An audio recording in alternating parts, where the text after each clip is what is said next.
Olá, turma, bom dia. Vim fazer a correção da trilha 6 sobre termoquímica.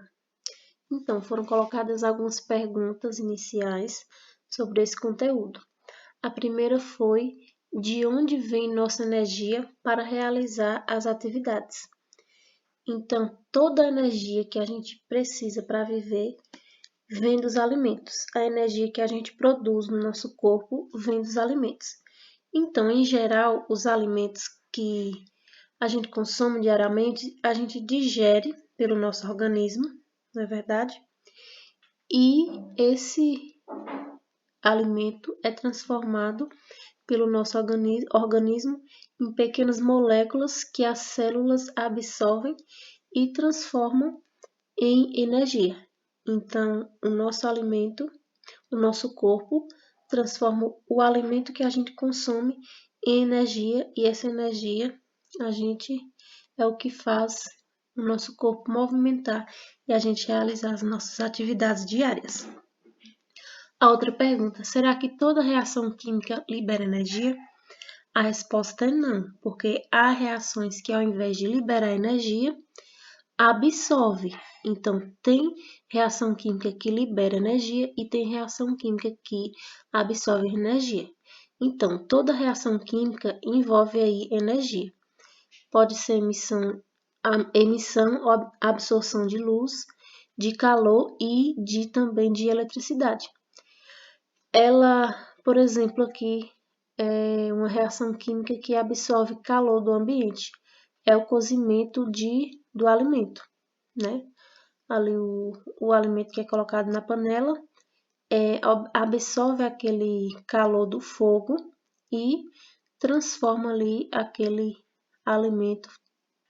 Esse calor traz uma modificação nas moléculas daquele alimento e acontece o seu cozimento. E aí, um exemplo de reação química que libera calor no ambiente, ao invés de ser do ambiente, é a queima de combustível que movimenta os veículos, né? Colocado combustível no motor do veículo, dos carros, de moto, por exemplo, e esse combustível é queimado e causa aí a energia, né? Libera energia para que esse veículo possa movimentar. É um movimento aí parecido, é uma reação química parecida com o nosso corpo, com o que acontece com o nosso corpo. O nosso combustível aí, no caso, são os alimentos, né? É a nossa comida, o que a gente ingere para que a gente possa se movimentar. Qual é a origem da energia liberada ou absorvida em uma reação química? Então, as substâncias, elas possuem certa quantidade de energia armazenada, que é classificada e denominada como energia química. Então, essa energia é proveniente das ligações químicas e das forças de atração e de repulsão entre os átomos dessas substâncias. Então, a energia aí que é liberada ou absorvida numa reação química vem dos átomos, dos elétrons. Tem aqui até a representação, ó, dessas partículas aqui dos átomos, que são os elétrons. Então, a fonte da energia que vem dessas substâncias vem dos átomos, ó, dos elétrons, que produz essas energias aí, que pode ser liberada numa reação química ou ela também pode ser absorvida. E aí teve outra parte da atividade, lendo as paisagens da trilha. E aí foram dadas duas imagens, uma foi a explosão de Beirute e a outra foi a fotossíntese de um vegetal. E aí foi colocado lá para que vocês colocassem que sentimentos cada imagem provocou em vocês, né? Vocês colocaram lá. A figura 1 provocou tristeza, destruição, desespero, trouxe um sentimento ruim por causa dos impactos no meio ambiente, aflição, sensação de energia, explosão, sentimento triste, medo, angústia e falta de ar. Essas foram as perguntas que vocês colocaram lá na plataforma, na resposta que vocês escreveram no caderno e enviaram a foto, né? Fiz lá que estou fazendo a socialização das respostas. E na figura 2, né, vocês colocaram que traz um sentimento de renascimento, paz, tranquilidade, trouxe um sentimento melhor, energia solar, esperança, alívio, respiração melhor, calma, prazer e ar puro. A outra pergunta: sabe como funciona a onda de choque que devastou a zona portuária de Beirute, capital libanesa, na terça-feira, 4 de agosto de 2020? Acredito que muitos de vocês viram, né, alguns vídeos na época do ano passado, quando aconteceu essa explosão. Esses vídeos dessa explosão correram aí na internet e nas redes sociais. Então, explicando aí um pouquinho sobre essa onda de choque que aconteceu lá no Líbano. Uma explosão, ela é capaz de desencadear o fenômeno ondulatório chamado onda de choque. Então, numa explosão, pode acontecer essa chamada aí de onda de choque. Então, o que é a onda de choque? A formação desse fenômeno se dá no momento em que os pulsos de pressão se movem com uma velocidade maior que a do som, no meio em que os pulsos acontecem. Então, aconteceu essa explosão. Essa explosão produziu uma alta pressão, né? E essa alta pressão, numa velocidade maior do que a velocidade do som dessa explosão, foi o que produziu essa chamada de onda de choque. Então, é um fenômeno ondulatório que causou uma devastação em toda aquela região ali do Líbano, né? Naquela região próxima que destruiu várias casas, várias construções.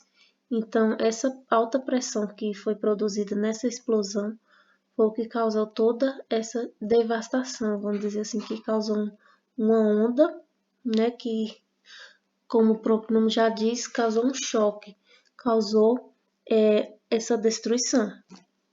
E aí, como a outra pergunta, como o nitrato de amônio, que é um sal comburente não inflamável, provocou tamanha explosão? O nitrato de amônio, ele é como se fosse um sal, né? Na verdade, ele é um sal e que é muito utilizado como fertilizante de solo, né, nas plantações. E também é uma substância que é bem utilizada, muito utilizada na produção de bombas. E aí, por causa do armazenamento, né, em grande quantidade lá no Líbano desse nitrato de amônio, né, lá obtinha 2.075 toneladas, houve essa grande explosão. Imaginem só a quantidade. 2.075 toneladas desse nitrato de amônio.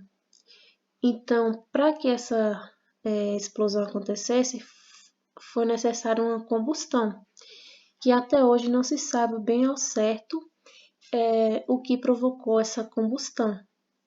Então, essa combustão, a origem dessa combustão, ela pode ter vindo das altas temperaturas do local ou também de alguma fiação ruim, né, que provocou esse fogo. Então, por causa da grande quantidade dessa substância aí, esse nitrato de amônio, foi o que resultou nessa grande explosão. E aí, explicando para vocês o que é comburente, é aquela substância que provoca o desenvolvimento da combustão. E inflamável é aquilo que queima ou produz fogo com facilidade. Então, aqui só relembrando para vocês que ele é um sal comburente, ou seja, ele provoca o desenvolvimento da combustão, só que ele não é inflamável, ele não queima com facilidade. Mas mesmo assim ele provocou essa explosão, essa tamanha explosão, por causa da grande quantidade que ele estava armazenado. E aí, a última pergunta. Do ponto de vista da absorção ou da liberação de calor, como você classifica os fenômenos inerentes a cada figura acima? Então, a combustão aqui da explosão de Beirute liberou energia, né? Porque quando acontece uma combustão, há liberação de energia. Então, esse fenômeno é classificado como exotérmico. E aqui na fotossíntese, aí houve a absorção de energia luminosa, né, da energia solar, do Sol. Então, é um fenômeno endotérmico, certo? Espero que vocês tenham entendido aí as questões, as respostas. Se faltou alguma informação nas respostas de vocês, vocês podem complementar aí, tá certo? Até mais!